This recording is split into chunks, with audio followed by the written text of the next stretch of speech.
you're in a foreign country and don't understand a single word. People are talking, there are texts everywhere. How will you know what's going on? How is communication possible when languages are different? This is where translators and interpreters step in. A translator is someone who transfers written texts from one language into another.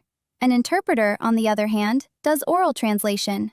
They listen to the spoken language and transfer it into the target language.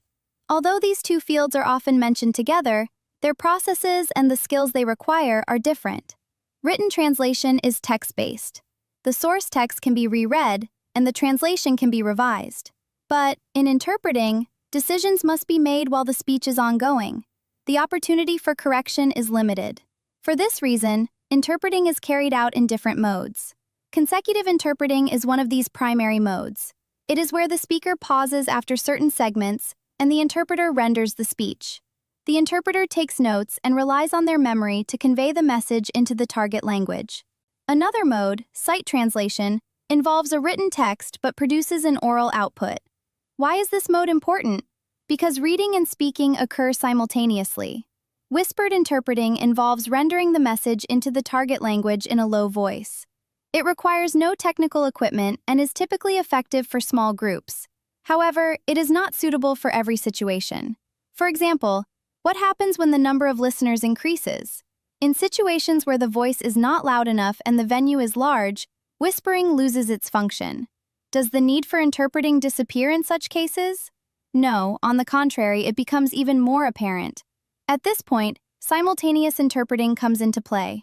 The interpreter translates as the speaker talks. In this mode, the sound reaches the audience through headphones. Technical equipment and interpreting booths are used. Simultaneous interpreting transcends the limits of whispering and gains an institutional structure. The need for this mode of interpreting first emerged during World War II. The Nuremberg trials marked a turning point in the development of simultaneous interpreting. These trials attracted global attention and represented one of the most important events of the time. The Allies were the United States, Great Britain, France, and Russia, and Nazi leaders sat in the dock. Since consecutive interpreting would have caused delays, the speeches needed to be translated simultaneously. It was at this point that simultaneous interpreting, with all its technical apparatus, was used for the first time. When did Turkey become acquainted with simultaneous interpreting? It was first used in Turkey during the Gulf War in 1991. Throughout the war, political statements and live broadcasts were transmitted on television through simultaneous interpreting. In today's multilingual world, simultaneous interpretation stands as the essential solution for fast, seamless, and real-time communication.